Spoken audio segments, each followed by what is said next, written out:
ကဲ brother တို့အနေနဲ့ MMBB နောက်လို့ event နေပြီးတော့နောက်လို့ skin တဲကနေပြီးတော့မှ Gara skin တကောင်မို့တော်နေ free ပေးမှာဖြစ်ပါတယ်ဟုတ်ပါတယ်တကယ်ပေးမှာဖြစ်ပါတယ်သူနေပေးမှာကတော့နှိုးနေနဲ့ event ထဲမှာ test ပေးရှိတာအဲ့ test လေးနှိုးနေ live လုပ်မယ်ဆိုလို့ရှိရင်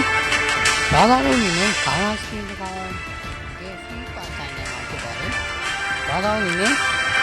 Gara skin တကောင် free ပါနိုင်မှုမှာတော့ပါဆိုတော့နောက်လို့ event မှာလာနေတဲ့ test လေးတွေဝင်တော့မှာဖြစ်ပါတယ်သူ့နဲ့လုပ်ငန်းရှင်တွေကတော့machine တစ်ခုမှာနှစ်ခုပေးထားတယ်နောက်တဲ့ event တွေကတော့နောက်တဲ့ step တွေကတော့နောက်တဲ့ beginning မှာပုံလေးဆိုတော့ဒါစစ်ကြည့်လိုက်ပါဘူကဆိုလို့ရှိရင် test တွေအောင်အများကြီးပါ test တွေဆိုလို့ရှိရင်တကယ်ကြီးနဲ့တပွဲဆော့ပါတော့ဘယ်နှခါတက်ပါပွဲမှာတော့ဘယ်နှခါတက်ပါဆိုပြီးတော့